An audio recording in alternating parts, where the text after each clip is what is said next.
Hi, everyone. I'm Jamie Poisson.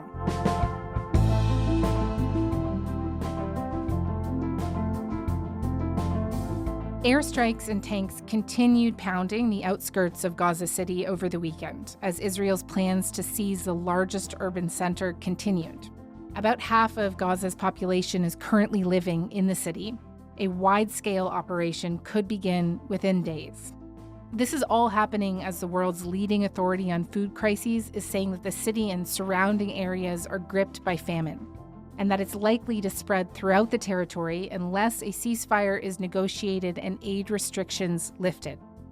Israel's Prime Minister Benjamin Netanyahu says that he has instructed officials to negotiate with Hamas to release the hostages and end the war on, quote, acceptable terms. But what are those terms? Early last week, Hamas agreed to a ceasefire and hostage exchange proposal put together by Egypt. Why hasn't Israel agreed to it? Today, Greg Karlstrom, The Economist's longtime Middle East correspondent, is back on the show. We're going to discuss what, if anything, could bring an end to this. We're also going to discuss Israel's recently approved E1 settlement plan deemed illegal under international law, which would divide the West Bank into two and cut it off from East Jerusalem, blunting the chances of a Palestinian state.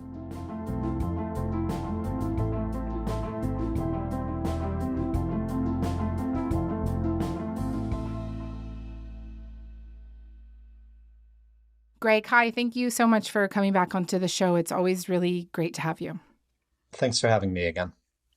I'd like to start with the famine designation for Gaza City and the surrounding areas where about half the population, or a million people, currently are. This was made by the Integrated Food Security Phase Classification, or the IPC. And as I mentioned, the IPC is considered like a gold standard on hunger crises. This is the first time that the IPC has declared a famine in the Middle East. Can you just tell me more about what they said? So the IPC, which is this consortium of UN agencies and human rights groups, they have a 5-point scale for assessing hunger. 1 means everybody has enough food, things are okay. 5 means famine. And so the assessment that they made a few days ago is that, as you say, Gaza City has now entered phase 5, entered famine, and the rest of Gaza is either in phase 4, which is still pretty catastrophic and on the brink of famine, or phase 3. And not only that, but that they expect this famine designation to expand. So right now it covers Gaza City, but they said, at some point in the not too distant future, it's likely to expand to cover places like Deir al-Balah, which is a city in the central part of Gaza. I think not surprising that Gaza City crossed that threshold first because it has been so cut off from aid. The body adds that the famine in Gaza is entirely man-made and that it can be halted and reversed. Israel has rejected the findings of the report, saying it's false and biased. The United Nations... Obviously, all of Gaza was under a blockade from the beginning of March until late May. But then even once Israel allowed aid to resume in May, most of it was directed to central and southern Gaza, and very, very little was reaching Gaza City. And I think what's important to know about this IPC designation is that it's a lagging indicator, not a leading indicator. In other words, when they say a famine is happening, it doesn't mean that people have run out of food and a catastrophe is about to occur. It means that catastrophe is occurring, that Gaza has crossed certain thresholds, statistical thresholds, death by starvation, malnutrition, wasting in children. And because it has crossed those thresholds, Gaza City now meets the criteria for famine. So even if you open the borders tomorrow and allow huge amounts of food to go into Gaza and you make it safe enough to distribute that food, you already have people who have died and will die of hunger. You have children whose growth has been stunted permanently because they haven't had enough to eat for months now. And the consequences of that are going to be with Gaza for a very long time. And maybe worth noting here, only 4 famines have been declared by the IPC since it was established in 2004, most recently in Sudan last year. Netanyahu has said that the findings are a lie and that the IPC has been manipulated by Hamas. There is no policy of starvation in Gaza, and there is no starvation in Gaza. We enable humanitarian aid throughout the duration of the war, to enter Gaza. Otherwise, there would be no Gazans. And what has interdicted the supply of humanitarian aid is one force, Hamas. Again, the reversal of truth. Do he or his government have any evidence to back that up? No, they don't. I mean, they have been making this claim for months that, anyone who says that there's hunger in Gaza is doing, is working for Hamas, is doing it at the behest of Hamas. And those are just incredibly disingenuous allegations. When you talk privately to officials in the Israeli military, even some Israeli politicians, they will acknowledge privately that there is a very real problem of hunger in Gaza. And I think the IPC in particular, as you mentioned, they've only made a handful of famine designations in recent decades. They've often been criticized for being too slow, for being too cautious, for not announcing that a particular place has crossed that threshold into famine. So they are not the kind of organization that just throws around this designation willy-nilly. The fact that they made it in Gaza City tells you that there is a catastrophic problem there. Right.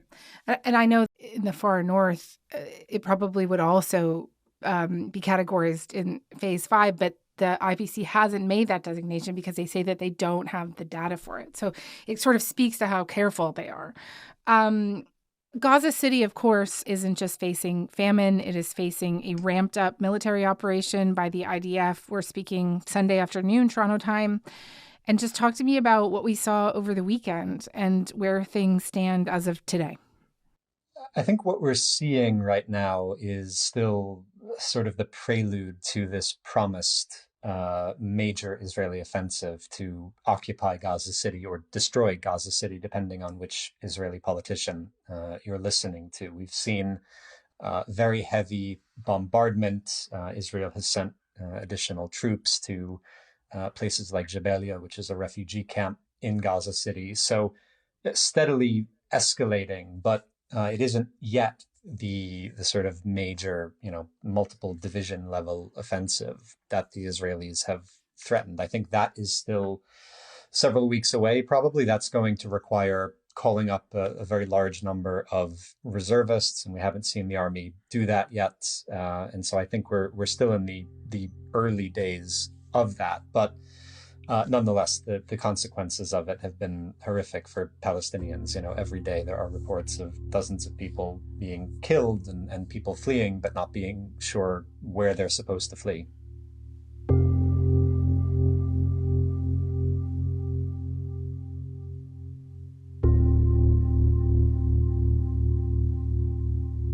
Last week, a report from The Guardian and the Israeli-Palestinian publication 972 magazine revealed that the Israeli military's own classified data shows that 83% of those killed in Gaza since October 7th have been civilians. And I just wonder if you could put that into context for me in the history of modern warfare.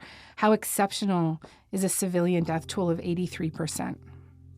It's very exceptional. It's a shocking number. I mean, if you compare it to other wars in the Middle East, the American-led wars in Afghanistan, or if you compare it to the war in Ukraine, it's a figure that is 2, 3, even 4 times higher than what you would see in many modern conflicts. It's something that you would associate with the darkest days of the wars in Yugoslavia, the ethnic cleansing in Yugoslavia. I think the fact that number is so high in Gaza, it reflects a couple of things. One is that the civilian population has nowhere to go, right? There is a principle enshrined in international law that civilians are supposed to have the right to flee a war zone and go somewhere safe. But for Palestinians in Gaza, that's a very fraught right to try and exercise because they have a well-grounded fear that if they leave Gaza, Israel won't allow them back. And they also don't have anywhere to go. They can't go into Israel, which is a warring party in this conflict. And Egypt, for a variety of reasons, is not willing to let large numbers of Palestinians in. So the population is trapped, which is somewhat unusual in modern war. And then Israel has used just a shocking amount of air power, has dropped an unbelievable amount of bombs on a very, very small space. So given those dynamics, given this sort of urban war where people are kettled in, I guess in some ways it's unsurprising that the number is that high, but it doesn't make it any less shocking or any less horrific. Despite what some Israeli officials have said about this offensive in Gaza City being focused on targeting Hamas militants in a way that is, quote, gradual, precise, and targeted, others in the government have said differently. Eli Cohen, an Israeli security cabinet minister, told Channel 14 that, quote, Gaza City itself should be exactly like Rafah, which we turned into a city of ruins. Is this offensive the first phase of a full-on occupation of the city and eventually the rest of the Strip? What do you think the rationale is here? I think if we've seen one thing over the past 2 years, it's that when these sorts of hardline voices in the government promise to do something more often than not, they end up doing it. The rationale for it, I think like everything in Israel these days, the rationale has more to do with domestic politics than anything else. If the Israeli army is determined to reoccupy Gaza City, that is going to require tens of thousands of soldiers called up in perpetuity to police Gaza City, to serve as an occupying force. It's going to cost untold billions because Israel will then be responsible for everything that happens in Gaza City. It's going to put a big burden on the army. It's going to put a big burden on the state. And no one can quite articulate how occupying Gaza City serves any of Israel's goals in this war of securing the release of its hostages or removing Hamas as a governing entity or a military force in Gaza. They can't explain how, this is going to be the thing after 2 years of horrific war that will somehow change the course of the conflict. So I think, why are they doing it? What's the rationale for it? It's largely because Prime Minister Netanyahu doesn't want to end the war. He doesn't want to lose his right-wing coalition partners. And they want to occupy Gaza City because they see that as a first step towards rebuilding the Israeli settlements that were dismantled 20 years ago. And is this sort of the primary reason why we just can't get to a ceasefire right now? Because as I understand it, Israel was supposed to give an answer last week to the ceasefire proposal put together by Egypt, I believe, that Hamas had agreed to. So for almost 2 years now, whenever we've talked about a ceasefire, we have said Hamas wants a permanent ceasefire. They want a permanent end to the war. Israel is only willing to offer a temporary truce, a pause in the fighting. What's happened over the past few weeks is that dichotomy has flipped. Hamas is now willing to accept the deal that has been on the table for months, which is a 60-day pause in the fighting, the release of some hostages for some Palestinian prisoners, and then negotiations about a permanent end to the war. But Israel is no longer willing to accept that deal. Netanyahu now says he wants a permanent end to the conflict, but on Israel's terms. And those terms are Hamas has to agree to disarm. It cannot remain in Gaza, nor can the Palestinian Authority come back to govern Gaza. He's asking for things that he knows Hamas is not going to agree to. They haven't made those concessions after 2 years of war. I do not expect they're going to start now. So just as Hamas is amenable to a temporary deal, Netanyahu has flipped his position and decided that he rejects one. And again, he's doing that for his own domestic political reasons. He's doing that because he doesn't want to end the war right now. He wants to keep his coalition intact. He wants to head off early elections. And so if Hamas is now willing to make a temporary deal, Netanyahu is no longer willing to make the deal that he said he supported for the past year and a half. One question I have for you related to domestic politics in Israel. If there is such an overwhelming support for a ceasefire agreement, right? There was a protest last week, which I think was one of the largest since the war began. Blocking roads, burning tyres, shutting down workplaces. Thousands of protesters led by hostage families are escalating their campaign in response to the Israeli government's announcement it intends to escalate the war. This is a war that we could stop and we should stop. Why can't there be some other kind of coalition that forms to take on the right wing? I think you have two problems right now with trying to imagine an alternative government in Israel. One is that if you want to bring down the current government, through a no confidence motion, you need some members of that government to vote in favor of that motion in Parliament, which they can't do anyway right now. Parliament is in recess until October, so nothing can happen until their summer break ends. But the members of the coalition, they can read the polls, and they know that every poll says in the next election, their parties are not going to do well. So it is in their self-interest not to bring down this government, to remain in power for as long as they can. So that's an obstacle on the coalition side. And then on the opposition side, the perennial problem of Israeli politics in the age of Netanyahu is just that the opposition is disorganized, it's not united, it's not focused, and it's afraid to challenge. Netanyahu is afraid to strongly make a case for why Israel should take a different path. They have not been able to, sort of foment a revolt in the ranks of the government or try to bring about any political change.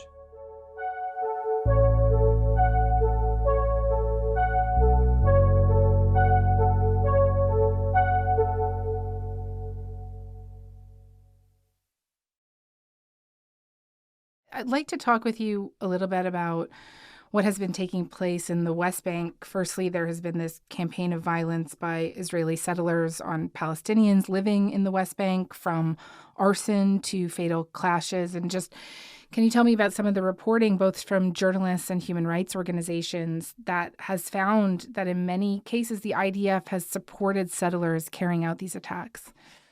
Yeah, I think in many cases you can call settler violence in the West Bank. It's absolutely state tolerated, and in some cases it is state supported. And they followed the pattern that we've seen across the Jordan Valley. Step 1, deprive the Palestinian villagers of their livelihood by stealing their sheep. No need for disguise or haste. Police, army, no problem. Step 2, deprive the Palestinians of their homes and thus their land. They're armed. It's not a new thing in some ways. The army has always been reluctant to protect Palestinians, which it's obligated to do because it is the occupying power in the West Bank. So under international law, it's supposed to protect the Palestinian population. It doesn't do that. Soldiers stand by idly while Palestinians are attacked or while their property is burned, while Israeli settlers commit crimes.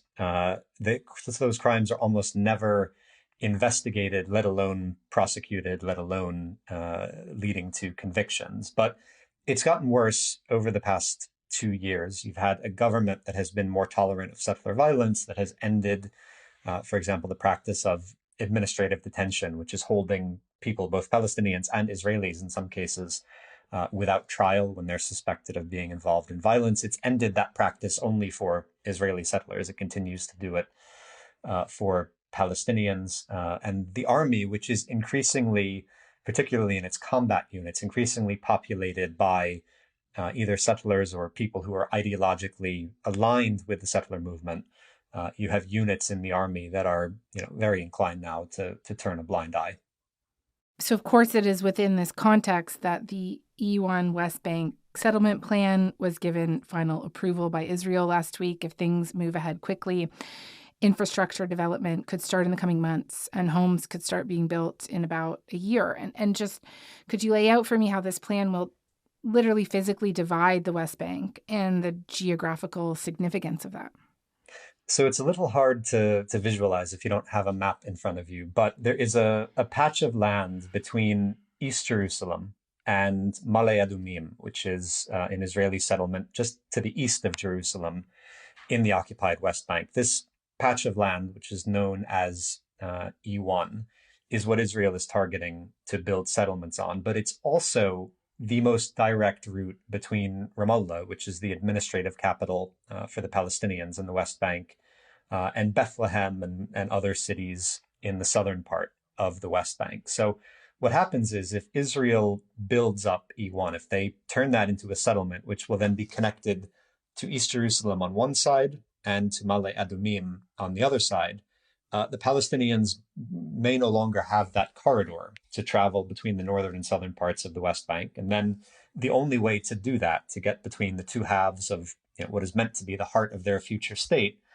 is to take a very long detour to the east through the Jordan Valley, almost to the border with Jordan. It would add hours to travel time, and that's assuming that there aren't Israeli checkpoints along those routes, which, very often these days for Palestinians they are. The Israeli cabinet minister and settler leader pushing the expansion, Bezalel Smotrich, is on the record saying it will bury the idea of a Palestinian state. So many people living here. And many Palestinians fear he's right. Nobody cares about us. Nobody asking about us. For decades now, whenever Israel has threatened to develop E1, to build settlements there, foreign governments, Western governments, have strongly urged it to back off from those plans because they see construction of E1 as essentially the death knell of a Palestinian state. If you make it that difficult to get between the two halves of the West Bank, you make it almost impossible to have a contiguous, functional Palestinian state in the future.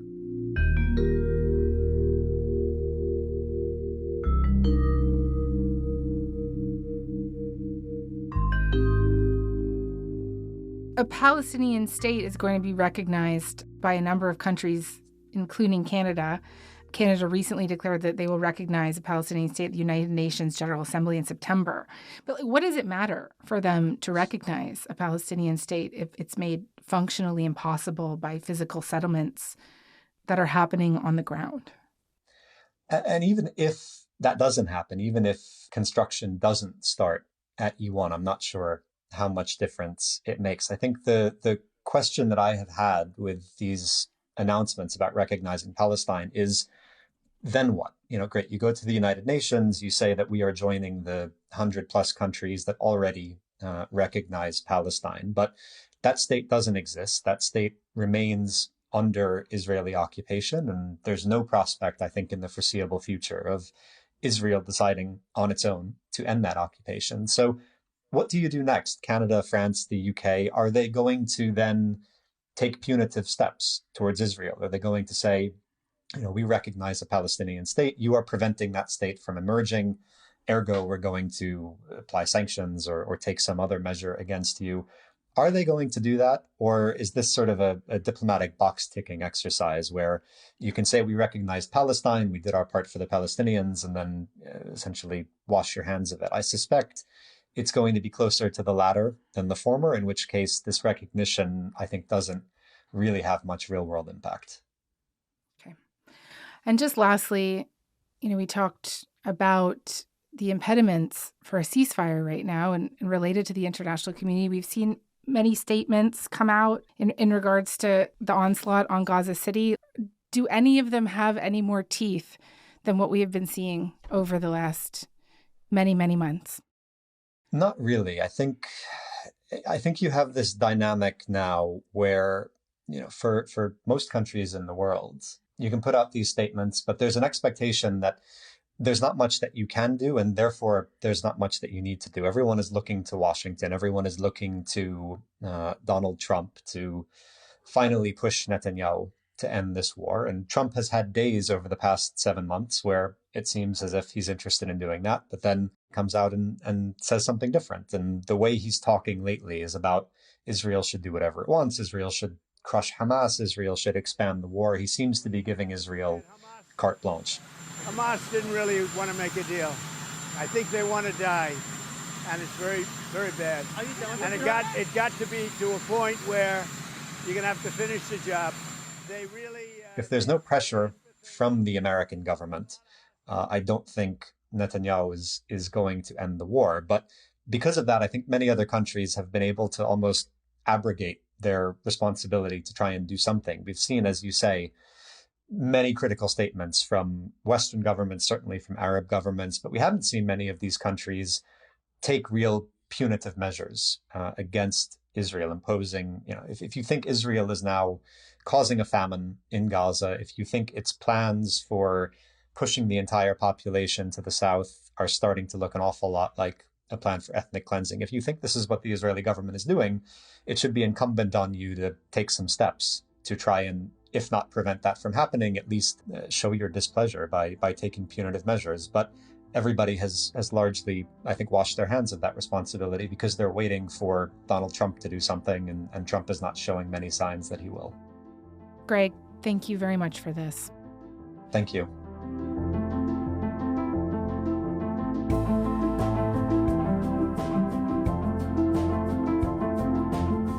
All right, that's all for today. I'm Jamie Poisson. Thanks so much for listening. Talk to you tomorrow.